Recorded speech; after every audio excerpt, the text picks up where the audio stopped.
Bonjour à vous, amoureux de l'émission Le Plateau du Bien-être et bienvenue. Le racisme se produit lorsqu'une personne est traitée plus mal, exclue, désavantagée, harcelée, intimidée, humiliée ou dégradée en raison de sa race ou de son origine ethnique. Est-ce que le racisme existe toujours de nos jours? On en parle tout à l'heure dans cette émission avec mes chroniqueurs. Également, aujourd'hui, nous aurons à recevoir un invité dans cette émission et avec lui, nous allons parler de la danse sportive. Et oui, faire de la danse, c'est également faire du sport. Il viendra nous dire tout concernant la danse sportive et ce sera dans quelques instants. Avant, bien entendu, l'info du jour. Et puis, nous aurons également dans cette émission à faire un zoom, un petit retour vers la foire de Lomé pour vous parler d'un préservatif, d'un condom que voilà, vous aurez peut-être à utiliser. Jacques, et puis... Tu dis condom, tu dis préservatif et tu ris, tu nous regardes. C'est-à-dire que nous là, c'est-à-dire que nous sommes l'image de marque de condom ou bien de préservatif ou quoi, je comprends pas. Ou bien si on fouille le dictionnaire maintenant, on dit condom ou encore préservatif là. On va voir nos photos là. Nos photos même on verra. Alors, ou bien nous sommes des ambassadeurs. Que sais-je? En tout cas, si la marque veut nous prendre comme ambassadeur, c'est une très bonne chose. Mais laisse-moi te dire que les filles utilisent plus le préservatif que les garçons. Que sais-je? Ne l'utilisent pas, mais l'ont plus à disposition. C'est ce que je voudrais dire. Quand on fouille, c'est elles-mêmes qui viennent avec ça. Que sais-je? Ah, tu en sauras quelque chose. Alors, mes chers, comment vous allez? Ben, moi je vais bien, je vais très bien, merci. J'espère que vous aussi vous allez bien. Ouais, j'espère que nos chers amis aussi se portent très très bien. Par la grâce de Dieu, ça va. Et voilà, c'est une nouvelle journée qui démarre tant vers la fin de la semaine. C'est vraiment agréable d'aller progressivement comme ça vers la fin de semaine lorsque vous recevez les bonnes informations, vous recevez les bonnes pour rester dans le bien-être. C'est ça. Donc voilà, moi je vais bien. Jacques. Eh ben voilà, Jacques se porte bien même si c'est pas encore ça. Hier, je t'ai dit qu'à la fin de l'émission, viens me voir l'ambassadrice du bien-être. Tu es là, tu fais. Tu sais, tu ne m'aimes pas. En vérité, tu ne m'aimes pas. Parce que. Non, attends, en vérité, tu ne m'aimes pas. C'est quelle histoire ça? Ouais. Ça, je ne t'aime pas. Ouais, tu ne m'aimes pas. Parce que. Et que si elle m'aimait réellement, même si je n'ai pas fait le pas, elle peut venir chez moi là-bas. Elle doit te rappeler. Chez toi, c'est loin. Quoi? Juste là-bas? Chez toi, là, c'est l'homme là-bas. Non, ça veut dire qu'aujourd'hui, là, elle ne peut plus prendre les escaliers venir chez moi. C'est ça. Ok. Tu découvres. Donc, voilà. Mais on tient quand même le coup. Non, ça va aller. Tiens bien le coup. Tiens pas le coup. Tiens le coup. Ne tiens pas le coup. Tiens le coup. On tient le coup et on se dit que ça ira. Et puis, vous savez, c'est comme une moto. Par moment, il faut vidanger. Donc, je me dis que mon organisme est en train de faire, ça vidange comme ça. Et c'est important pour libérer tout ce que l'on a accumulé ou encore tout ce qui est rentré du 1er janvier 2024 et qui tend vers le 31 janvier 2024. Comme quoi? Donc, comme déchets, les toxiques. Exactement. Donc, est-ce que tu vois ton maudit?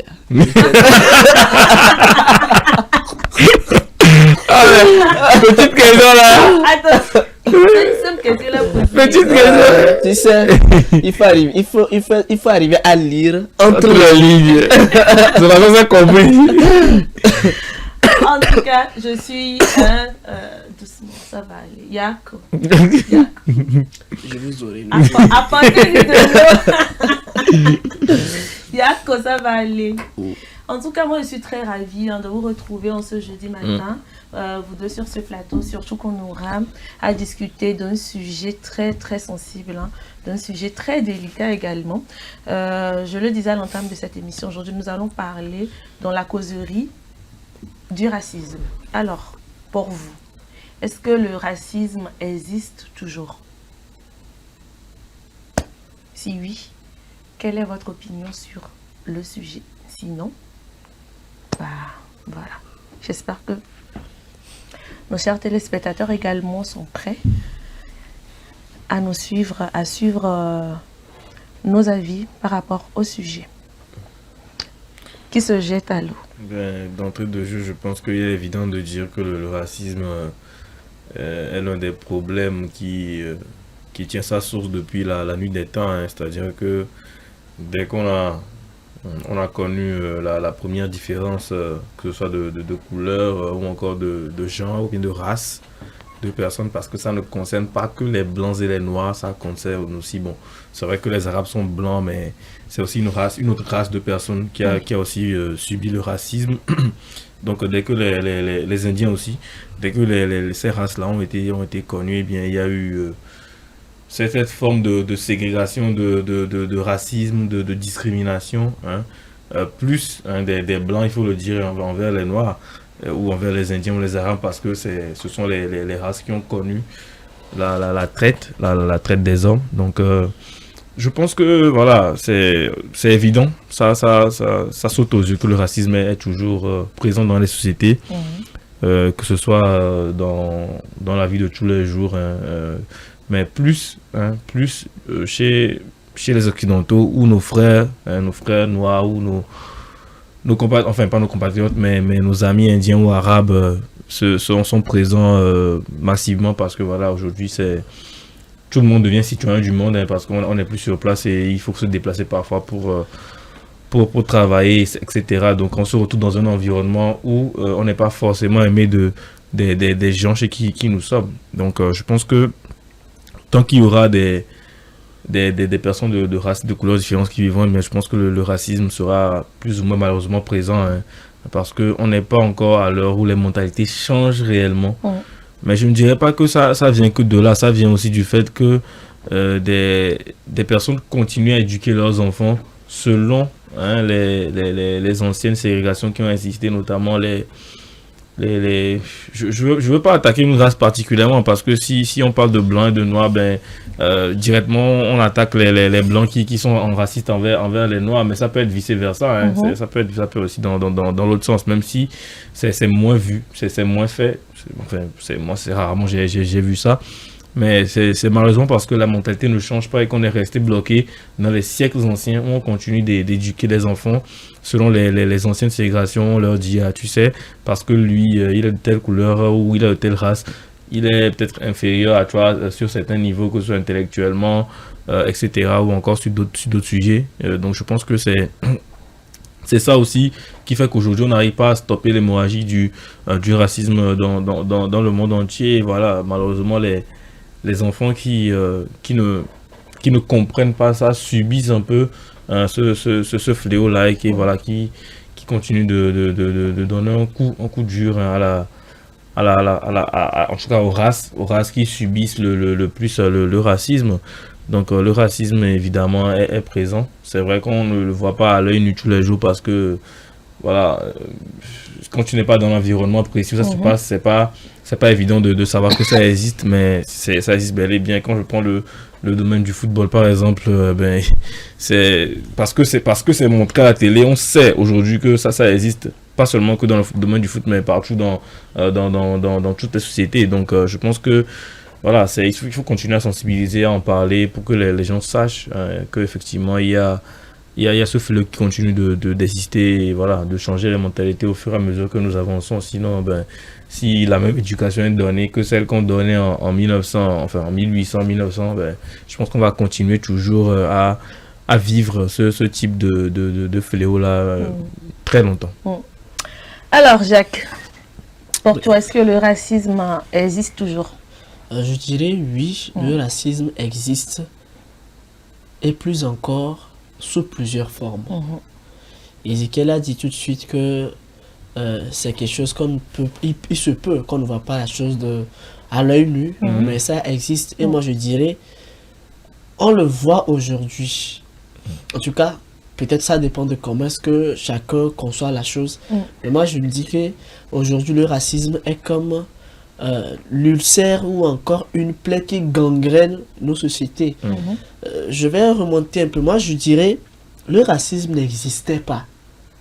Et s'il faut aller plus loin, je dirais, c'est avec l'arrivée du colon que nous avions connu toutes ces formes de racisme. Parce que si je me résume juste à l'Afrique, on vivait en harmonie. C'est vrai qu'il y avait des tribus, mais on vivait pleinement en harmonie et on ne se faisait pas cette guerre-là. Maintenant, avec l'arrivée du colon, puisqu'il fallait diviser pour mieux régner, c'est dans cette division-là qu'est né le racisme. Parce qu'à un moment donné, il faut arriver à faire un lavage de cerveau pour pouvoir être ami avec quelqu'un avant d'atteindre une tribu donnée. C'est-à-dire quoi? Si je veux prendre des esclaves, en tout cas, Ézéchiel par exemple, il faudrait quand même que j'ai des alliés de l'autre côté. Et pour avoir ces alliés-là, il faudrait que j'arrive à trouver quelqu'un, arriver à faire un lavage de cerveau, l'amener à détester d'autres personnes, et là, on devient amis. Ou encore, parfois, avant d'opérer, il faut trouver des mécanismes. C'est comme aussi entre-temps, comme dans comment je vais dire ça? Dans notre tradition, il est arrivé qu'il y a certaines personnes qui ne respectaient pas les principes et qui ont été excommuniées. C'est-à-dire qu'on les a exclus de cette société-là. Alors, étant remontés contre ceux qui les ont exclus, avec l'arrivée du colon, ces personnes ont fait front commun parce que chacun veut également, c'était comme si c'était un règlement de compte. Et là, on est devenu amis avec le colon pour détruire l'autre. Et c'est ainsi que c'est des choses qu'on n'a pas vu venir petit à petit et après ça a pris toutes ces formes.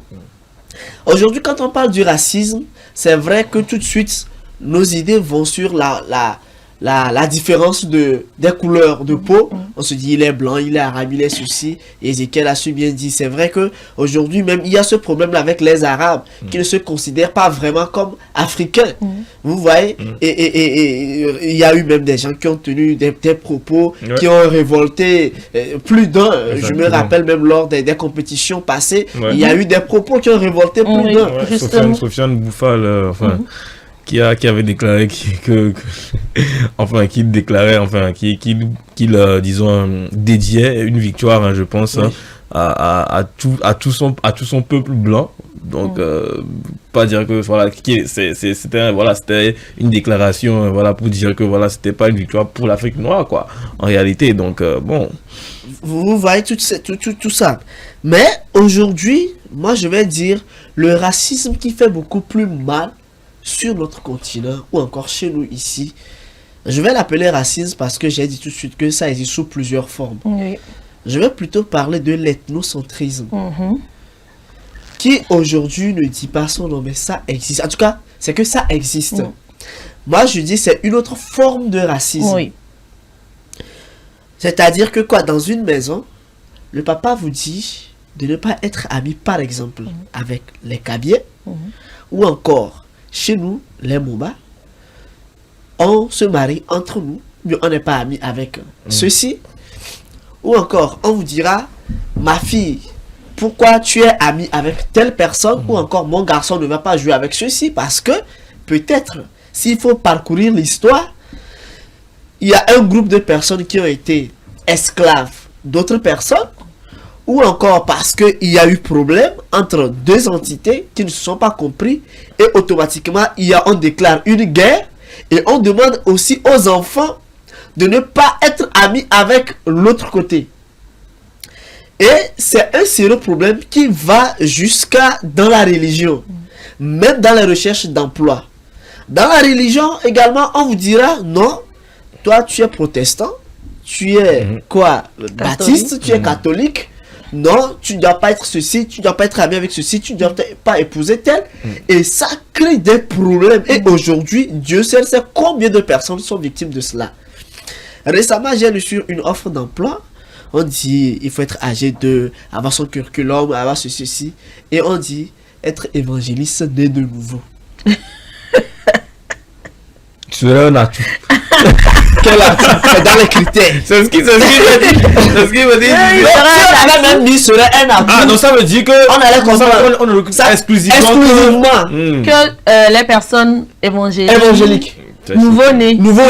Surtout nouveau-né. C'est chaud quand même. Ah bon, oui. Vous imaginez, récemment également, un maisonnier a dit chez lui, si tu es célibataire et tu es musulman, tu ne veux pas être locataire dans sa maison. Vous voyez combien de fois nous-mêmes, nous divisons notre société. Oui. On crée des barrières, on fait des choses qu'on... Les conséquences, peut-être, c'est après. Mais il y a des conséquences, mais qui sont directes. Comment est-ce qu'on peut concevoir, comment est-ce qu'on peut comprendre cela? Et vous allez quelque part, tu te présentes juste, je m'appelle tant... C'est vous, non? C'est vous, non? Et des fois même, il y a de ces personnes-là qui ne sont pas du lieu où ils sont en train de penser. Oui, c'est des préjugés. Juste parce que le nom ressemble un tout petit peu. C'est des préjugés. Oui. Parfois, tu arrives quelque part, c'est tout comme un monsieur qui va se présenter. Il dit qu'il est kabien, il voudrait épouser leur fille. Il y a Kabléoa. Ou encore d'autres, ceux qui sont de Vaughan vous dira vos clients, c'est péjoratif. C'est ce que je voulais dire exactement, que c'est des trucs qui sont très péjoratifs, des termes qui sont très péjoratifs parce que dès que vous le dites sur... Enfin, c'est pas le fait de dire que la personne est d'une ethnie qui est le problème, c'est la manière dont c'est dit. Oui. Voilà. Et ça sous-entend quelque chose. Oui, ça sous-entend quelque chose, bien évidemment. C'est la manière dont c'est dit. Donc, et l'autre personne qui est en face, elle comprend automatiquement. Péjoratif. Oui. Et moi, je dis, c'est des choses à combattre sous toutes les formes. Et vous allez même dans des entreprises, les gens se permettent de parler leur vernaculaire. Et quand l'autre va vouloir s'exprimer, on vous dit, oh, non, c'est nous qui... Mais on va où avec tout ça? Moi, je me pose des questions. Et quelle éducation nous sommes en train de transmettre à nos enfants, de laisser comme héritage? Et les mêmes personnes qui se plaignent ici, quand elles voyagent, elles sont de l'autre côté de l'Occident, elles sont victimes maintenant du vrai racisme qu'on connaît. Et elles se plaignent. Elles se plaignent. Que chez nous en Afrique, on vivait en harmonie. Voilà, il n'y avait pas ceci. Cette couleur de peau n'existait pas. Il n'y a pas ceci. Oublions qu'il y a même d'autres qui sont de l'autre côté, qui combattent farouchement le racisme, mais ici, font autre chose. Quand elle appelle au pays, mais cette personne-là tient des propos, on ne croirait même pas que c'est une personne qui se dit défenseur des droits de l'homme, défenseur de je ne sais quoi, qui crie de l'autre côté. Tout réside maintenant dans l'éducation. Quelle éducation nous donnons à nos enfants? Comment briser toutes ces barrières-là? L'enjeu est de taille. L'enjeu est de taille. Même vous arrivez même quelque part, on vous dit, pour cet emploi-là, pardon, hein, il faut essayer de chercher ceux qui sont des nôtres là pour occuper ces postes-là. Parfois, à cause de cette histoire de racisme ou de l'ethnocentrisme, on met les incompétents à des postes qu'il ne faut pas, juste pour protéger ses intérêts. À quoi bon? Exactement. À quoi bon? Est-ce que quand on va à l'hôpital, le médecin demande si tu es kabien ou si tu es ceci avant de t'administrer les soins? De toutes les manières, si on le faisait ainsi, je suis sûr que les gens allaient mourir. Hein? C'est clair. Mais je suis aussi sûr que si on faisait ça, peut-être que ça allait changer les mentalités. Pardon. Ça allait changer les mentalités. Non, mais c'est pas ce qu'il est en train de dire. Parce que tu t'imagines un médecin généraliste, par exemple, qui se tient à l'hôpital et un patient vient, il te dit, bon, tu sais, moi, par exemple, moi, je suis d'Aniro, donc moi, je ne soigne que les personnes d'Aniro. Alors que toi, tu es Mouba. Est-ce que vous imaginez la frustration de cette personne malade-là? Plus loin, et s'il faut bien faire le lien, on lance, je donne un exemple, un concours. Les gens passent par les couloirs que nous connaissons. Et peut-être... Moi, je ne les connais pas en tout cas. Quand je dis les couloirs que nous connaissons. Et la personne vous dit, mais l'intéressé, le candidat, il est d'où? On dit, il est de tel. Il dit, ah, désolé. S'il était de tel bord, mais j'allais facilement vous aider. Vous imaginez un monsieur comme ça qui arrive à l'hôpital, en plein arrêt cardiaque ou encore qui fait une crise. Non, s'il fait un arrêt cardiaque, il va pas savoir ce qui se passe. Il va pas savoir ce qui se passe. Dans une situation où il comprend ce qui se passe. Ou encore il a beaucoup d'oxygène. Et qu'il entend la bouteille d'oxygène comme ça, on le montre. C'est ça. Et qu'il comprend que voilà. On lui dit, monsieur, tu es d'où? Si tu n'es pas de là, on ne le met pas. Si tu n'es pas, ah, tu vas le bassin. Je dis, retire ça. Les gens vont. Non, mais on arrive, mais c'est très sérieux. Et c'est un chose où ils vont comprendre que, mais au-delà de tout, il faut prôner la vie. Il faut prôner l'amour. Et s'il y a l'amour, ça ça brise toutes ces barrières-là. Après tout, qu'est-ce que le racisme, l'ethnocentrisme ou le tribalisme nous rapporte? Absolument rien. Qu'est-ce que ça nous rapporte? Absolument rien. Les gens sont capables, au nom de cette histoire-là, aller se livrer des combats, des guerres inutiles, juste pour satisfaire leur ego. Je lui ai fait, je lui ai montré. Et d'ailleurs, aujourd'hui, certains parents ont été victimes de cela, raison pour laquelle ils interdisent à leurs enfants. Je connais un monsieur, par exemple, qui a interdit à ses enfants, bon, souvent on dit les wawa, ou encore les moba, là. Il a interdit à ses enfants d'épouser les filles du Sud. Et entre-temps, un de ces garçons sortait avec une fille du Sud. Mais écoutez, le monsieur n'a pas apprécié. Il est retourné au village, chercher une fille là-bas, et il a mené à son garçon mariage forcé. Et il leur a demandé d'être ensemble. Parce qu'à un moment donné également, un de ces garçons a eu une relation avec une Naouda. Mais je vous dis, on a traité le monsieur. Et c'est en ce moment le papa s'est dit, non, si ça n'est ainsi, c'est bon. Mais des chrétiens qui font ça, ça c'est juste un cas ça. Alors, moi je me dis, à un moment donné, il faut revenir sur nos principes. Il faut connaître l'histoire. Comment est-ce que nos peuples africains vivaient dans le temps, avant l'arrivée même du colon. Parce que, aujourd'hui, quand on nous fait le cours de la traite négrière, on se révolte. On se dit, non, c'est pas normal. Mais nous oublions qu'aujourd'hui, la traite négrière aussi existe sous toutes ses formes. En tout cas, sous d'autres formes. Bien évidemment, le racisme n'est qu'une conséquence de la traite négrière.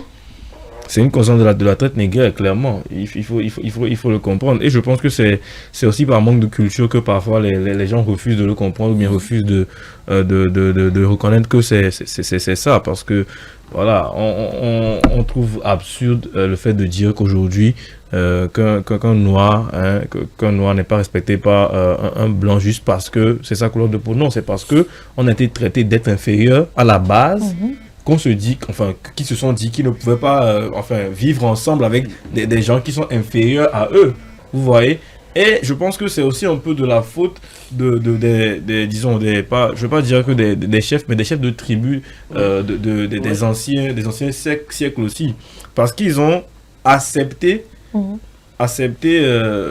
vendre leurs frères, parce que c'était ça, hein, c'était contre des biens, que ce soit des armes ou bien des miroirs ou des choses qu'on les faisait miroiter, vous voyez, de l'or, même pas du vrai or, du cuivre, tout ça, et ils acceptaient de vendre leurs frères, et aussi pour garantir un peu la sécurité de leur propre famille. C'est ce qui a fait que voilà, beaucoup ont vendu leurs propres frères, et donc étant traités comme des êtres inférieurs, bien si je considère quelqu'un inférieur à moi, je ne vais pas vivre avec cette personne comme je vis avec ceux qui sont mes égaux. Donc je pense que c'est, comme Jacques le dit, c'est la conséquence, c'est une conséquence de la traite négrière. Si les gens ne comprennent pas ça, on ne pourra pas forcément avancer.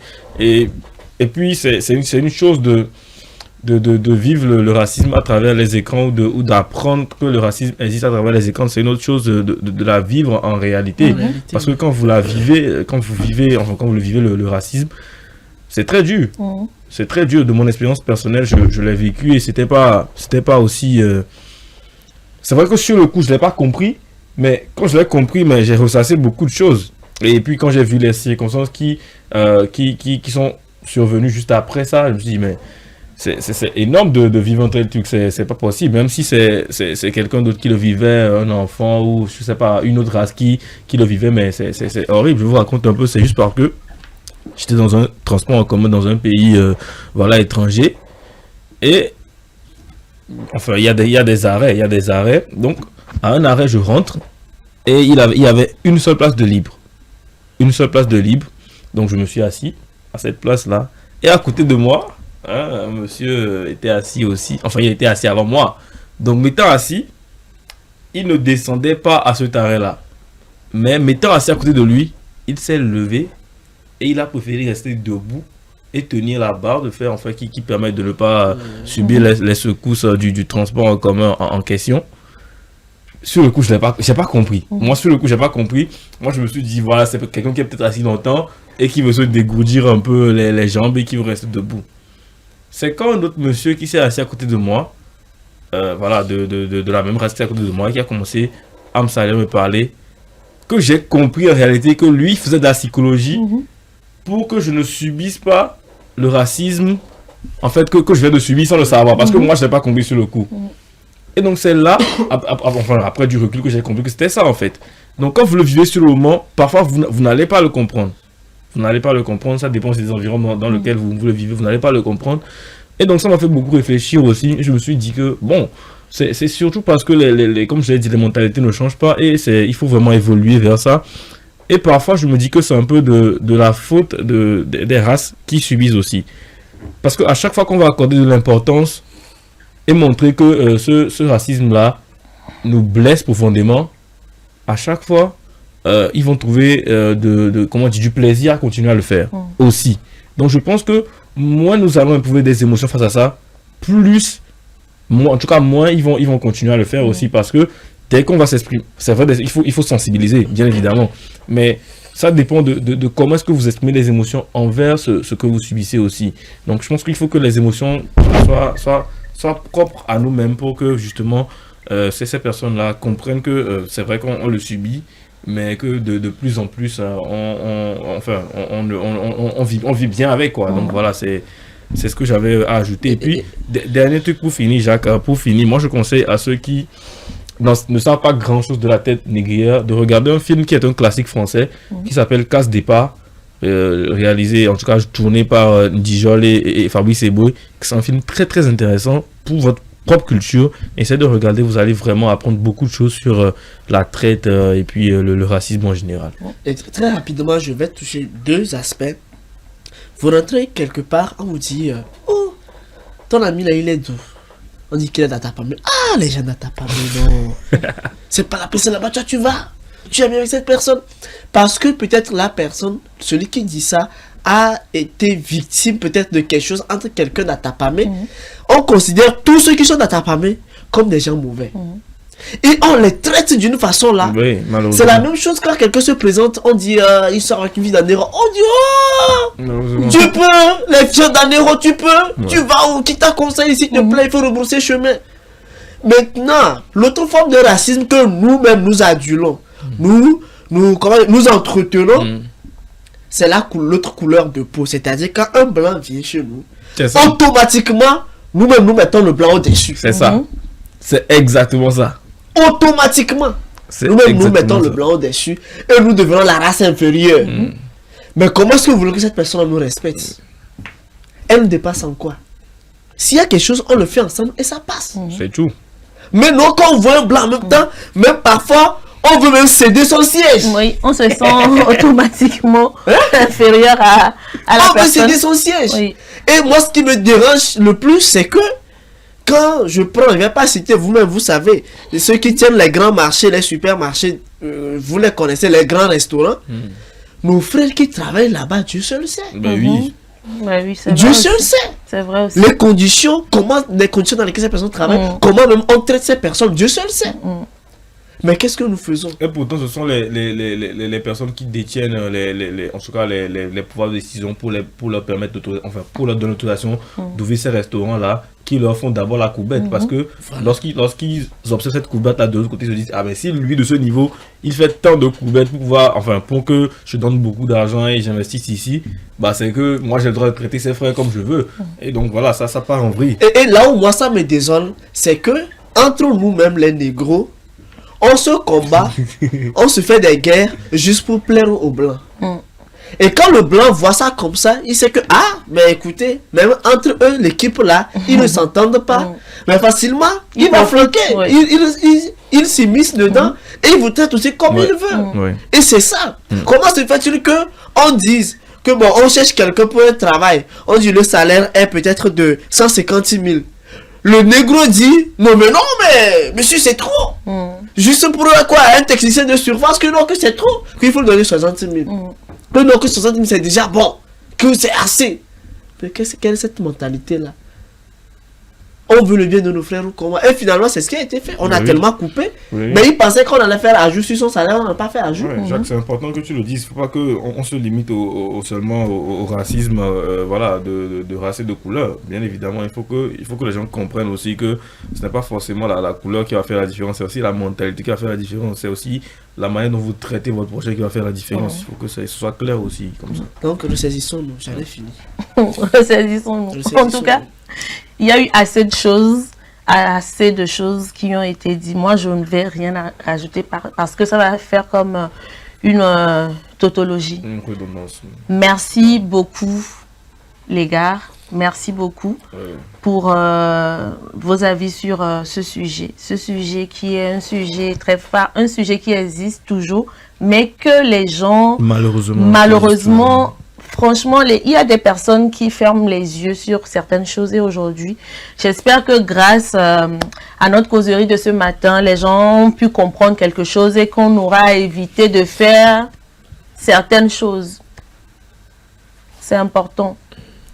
Quand on est sur la terre, on est tous des humains. Donc, essayons de nous aimer. L'amour, c'est primordial. N'essayons pas d'enfoncer l'autre et tout. Parce que quand tu l'enfonces, bah, ça te rapporte quoi, en fait? Essayons de cultiver l'amour autour de nous, la paix autour de nous, la joie autour de nous. Et puis, le bien-être autour de nous. C'est très important. Merci, vraiment, merci beaucoup les gars. Et c'est donc tout pour la causerie de ce matin. Étant donné que mes très chers chroniqueurs ont beaucoup parlé, je vais leur permettre de souffler un tout petit peu avant de continuer cette émission. Et ce sera à travers la pub.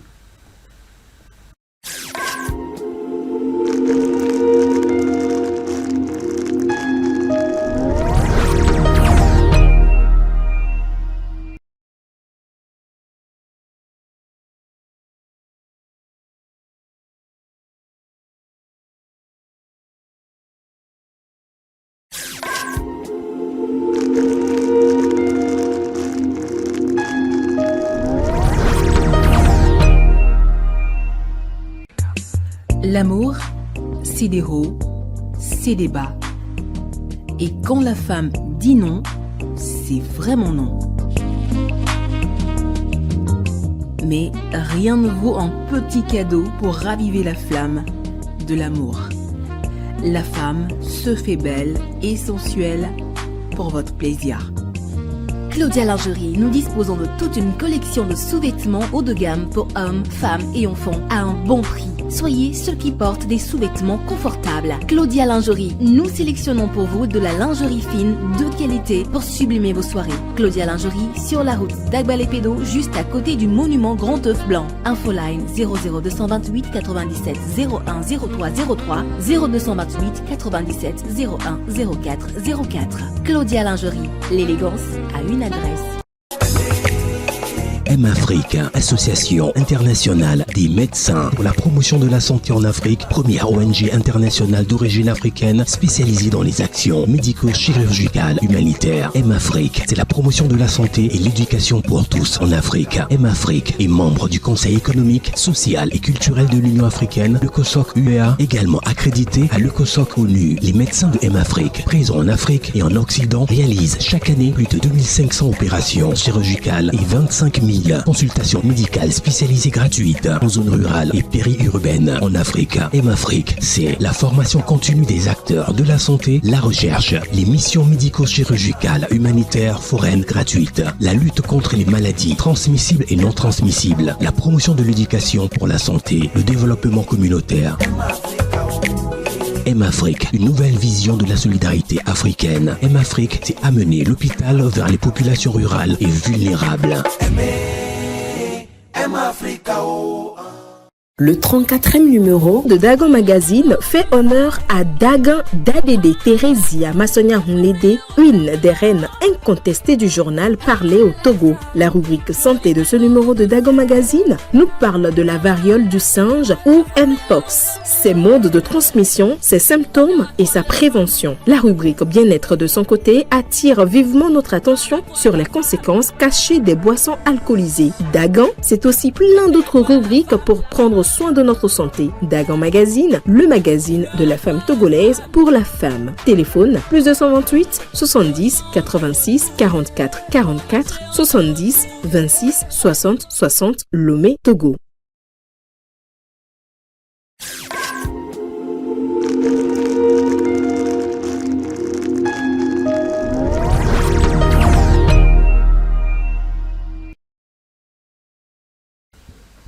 Retour donc au plateau après cette pause. Tout de suite à l'info du jour.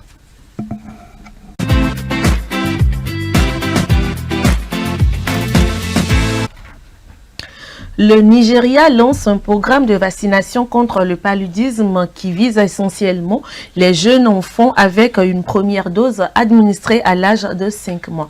Plus de précisions avec nos confrères de Africa News. Le Nigeria lance un programme de vaccination des jeunes enfants contre le paludisme. Cette maladie transmise par les moustiques est la plus répandue au monde. Elle a tué quelques 200 000 personnes l'année dernière. Le projet a été mis en place dans l'état de Bayelsa, dans le sud du pays, qui est l'une des régions qui connaît l'un des taux de paludisme les plus élevés au Nigeria. Je suis heureuse d'amener mon enfant au centre de santé pour qu'il soit vacciné, car nous avons entendu dire que le paludisme tuait d'autres enfants. Le programme vise essentiellement les jeunes enfants avec une première dose administrée à l'âge de 5 mois. Les préoccupations que j'ai concernant ce vaccin contre le paludisme pour les bébés, c'est que je veux qu'il soit disponible pour qu'il puisse être administré à tous les enfants qui en ont besoin. Il ne faut pas qu'il soit petit et limité pour que certains enfants soient laissés de côté. Il doit être mis à la disposition de tous les enfants. Il devrait produire plus de vaccins. Malgré les succès enregistrés à Bayelsa jusqu'à présent, le commissaire à la santé de l'État a déclaré que son administration devait encore faire face à des idées fausses concernant les vaccins. Ici, la prévalence du paludisme est élevée et bien sûr, il est à l'origine d'environ 30% des décès d'enfants de moins de 5 ans. Il est également à l'origine d'un grand nombre de raisons pour lesquelles les adultes, les mères et les pères, ne trouvent pas de travail.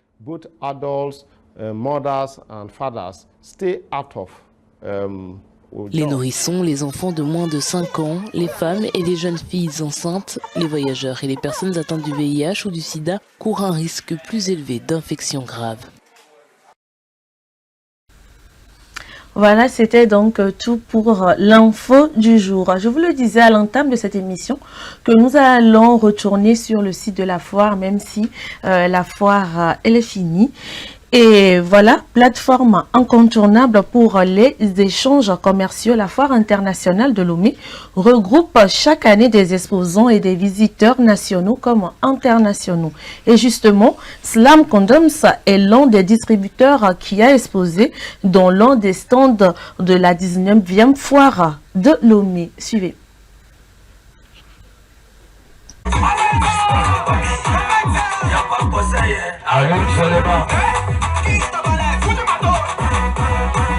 Une ambiance festive qui a mobilisé les jeunes sur le site de la Foire internationale de Lomé grâce à Slam Condoms.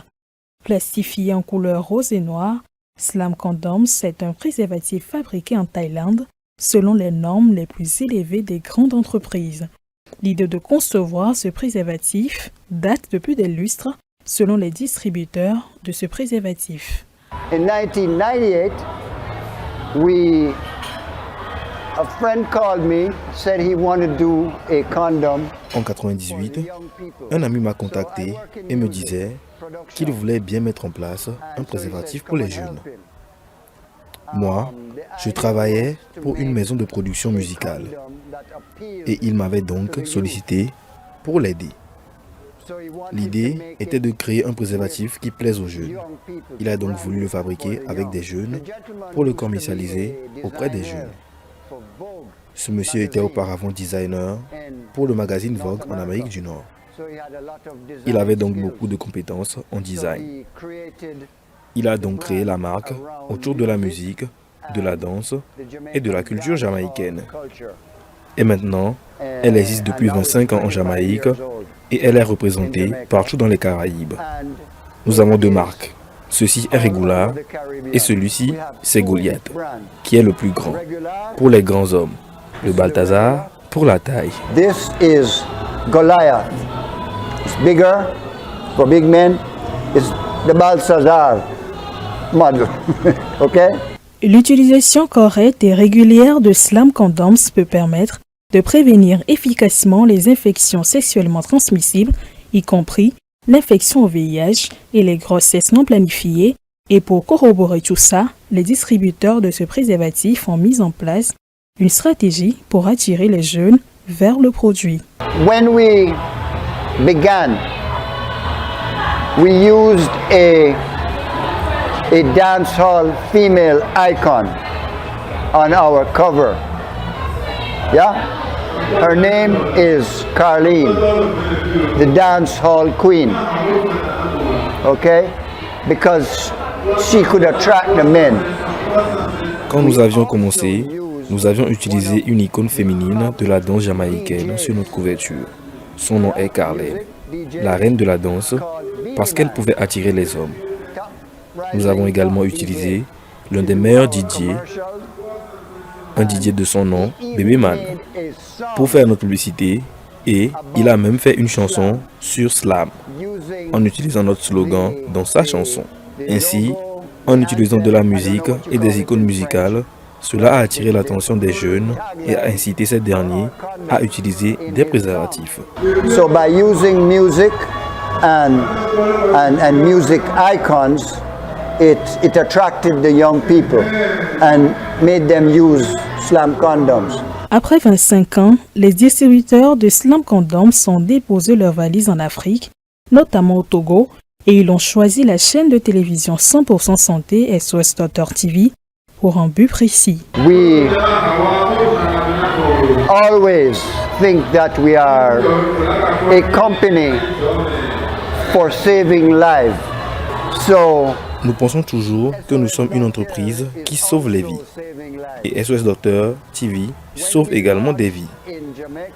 Lorsque nous avons lancé ce produit en Jamaïque, nous avons sponsorisé à la radio une émission sur la sexualité pour les jeunes.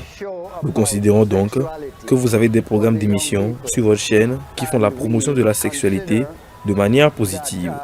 Alors, nous sommes heureux de vous rejoindre pour en faire pareil. Sexuality in a positive way. So we are glad to combine with your channel to do so. Slam Condoms a marqué sa présence dans le pavillon à goût sur le site de la 19e Foire internationale de Lomé. Typiquement masculin, Slam Condoms est disponible dans certains supermarchés et pharmacies au Togo. Faites un coup à la sauvette, comme dans la chanson jamaïcaine Hit and Run, utilisez Slam Condoms.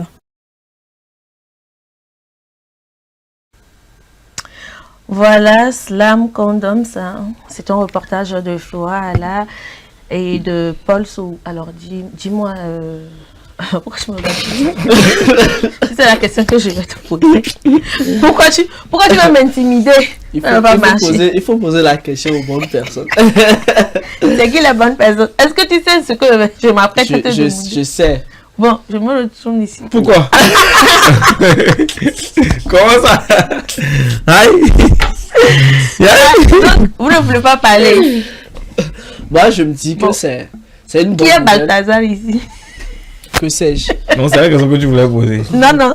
Moi, je me dis, c'est une bonne nouvelle. Oui. Pour nous, la jeunesse, de façon Générale. Non, on a compris que c'est de façon générale. Surtout que nous sommes en période de fin d'année. Ah oui, Ouais, tu as compris. C'est des moments d'intense activité sexuelle. Je le dis bien, intense activité. Donc,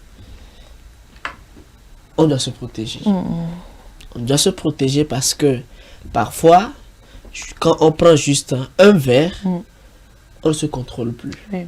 Et si on n'a plus cette lucidité-là de se protéger aussi, c'est grave. Puisque, après tout, on ne saura pas c'était avec qui. Parce qu'on n'était pas vraiment lucide.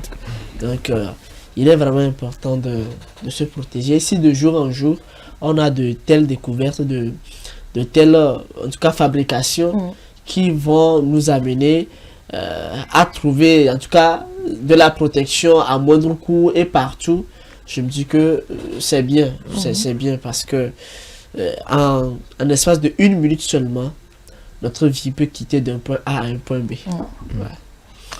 En tout cas, je pense que dans ce public reportage, on a eu assez d'informations concernant ces préservatifs-là.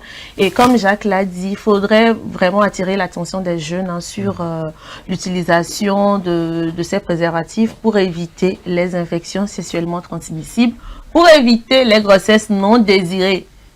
Faites les choses bien pour ne pas regretter après. Et les maladies aussi. Ah oui. Et les maladies, c'est très important. Après, comment porter aussi. Vous portez, non, les amis, et puis vous-même, vous êtes tranquille après. Pincer, dérouler, tranquillement. Parfois, on dit pincer, dérouler, mais... Je voulais vous poser des questions si vous avez refusé. Sinon, il faut bien pincer. Si tu ne pinces pas bien, voilà quoi. Parfois, quand tu ne déroules pas bien, tu risques de déchirer une partie. Ah oui, non, mais en fait, c'est bon, c'est bon. Tu es dans le pincement. C'est bon, c'est bon. Quand tu pinces bien, forcément, tu déroules. D'accord, merci. C'est bon. Maintenant, moi-même, je vous arrête, c'est bon. Oh, si tu veux plus. Ah. Merci beaucoup à Flora là pour la réalisation de ce public reportage. Nous allons marquer une pause et revenir tout juste après recevoir notre invité du jour.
Encore notre vocation, qu'on donne la santé avec amour et compassion, qu'il y ait encore plus de moyens dans nos hôpitaux et que nos patients consultent un peu plus tôt.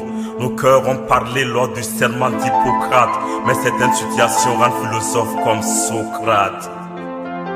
8 années passées à essuyer les bancs de l'université et au bout du compte sorti grand diplômé, avec beaucoup de rêves et de défis à relever, mais très vite rattrapé par la dure réalité d'une médecine en développement dans un pays sous-développé. Chaque jour on sera à l'hôpital, staff consultation et visite médicale, blouse enfilée, stéthoscope au cou, de toutes les maladies on rêve de venir à bout. Des pathologies aiguës ou pathologies chroniques, on est bien préparé, il n'y a pas de panique. Et dans ce combat quotidien pour la vie et contre la mort, on fait le maximum avec les moyens de bord. Mais le cas de Thomas nous met encore dans l'embarras. Devant les larmes de sa mère qui le tient dans ses bras. 1 heure de cela que son fils est dans le coma. Chaque fois on appelle son nom, mais il ne... Je vous le disais à l'entame de cette émission que nous aurons à parler aujourd'hui de la danse sportive.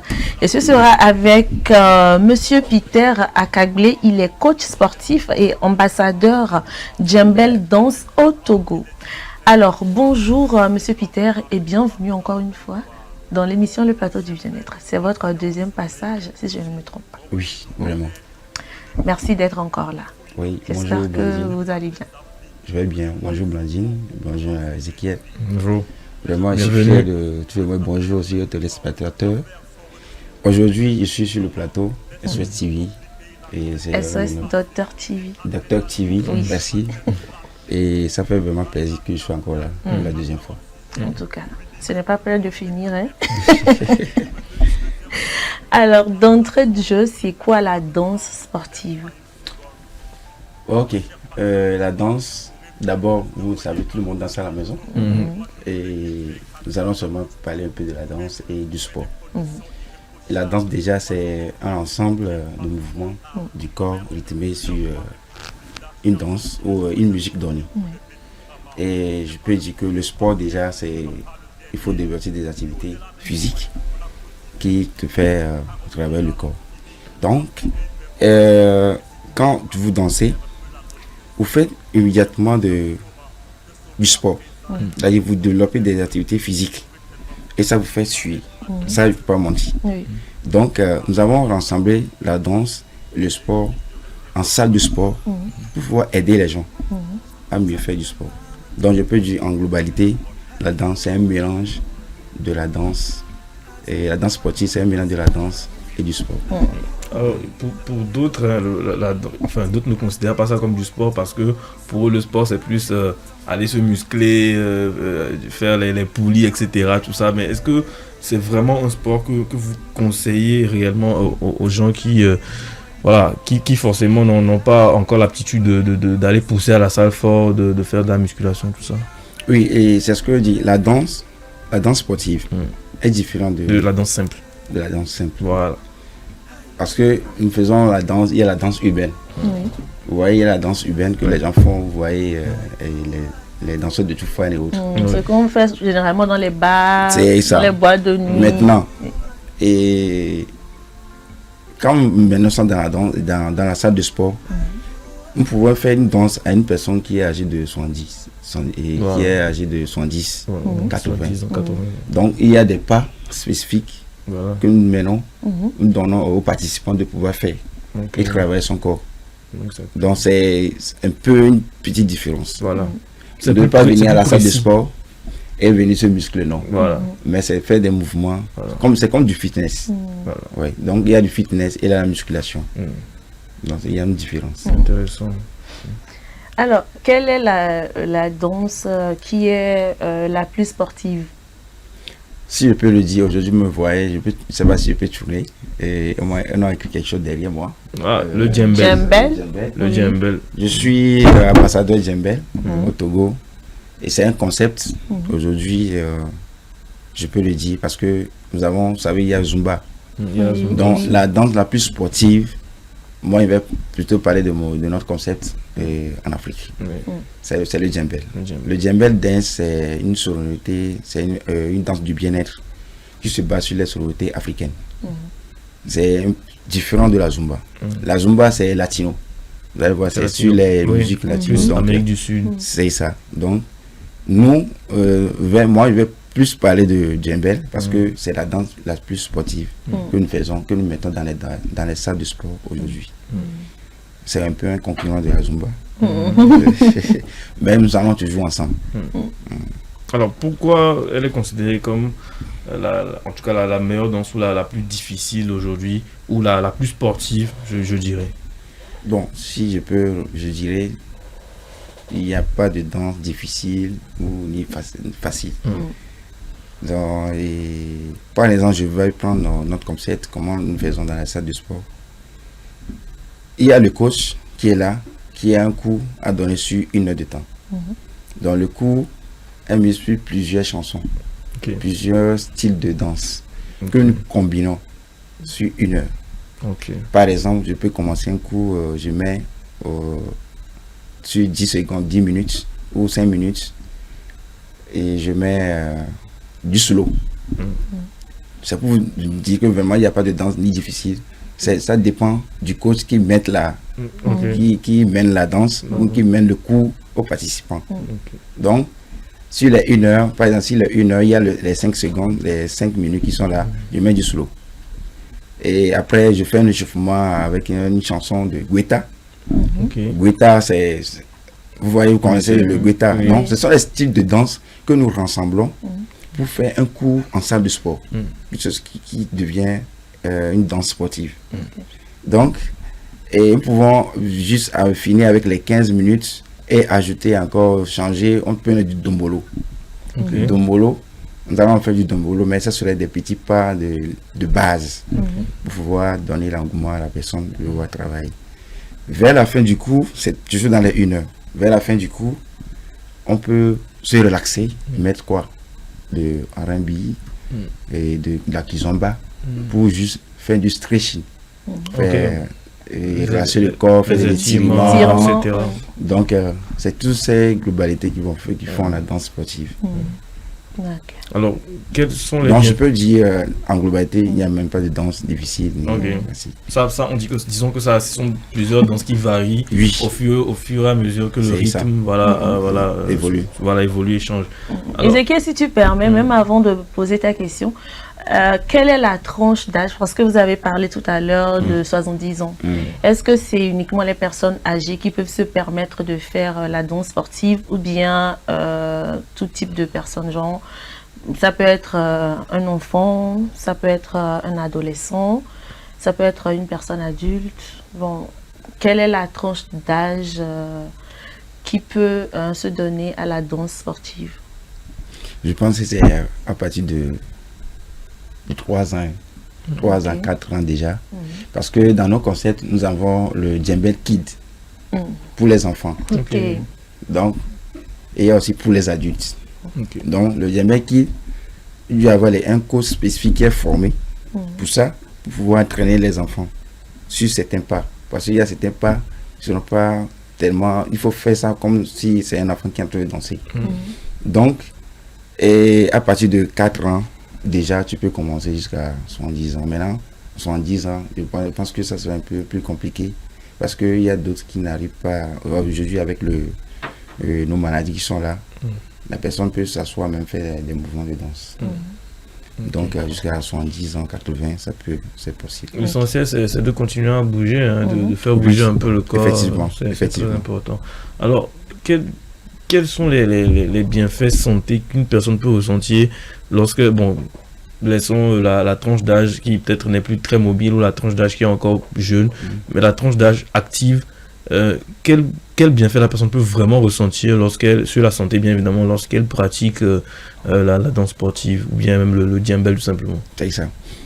Ok. Je pense que la question, c'est une très bonne question parce que c'est le but ou l'objectif pour lequel nous faisons la danse sportive dans les salles de sport.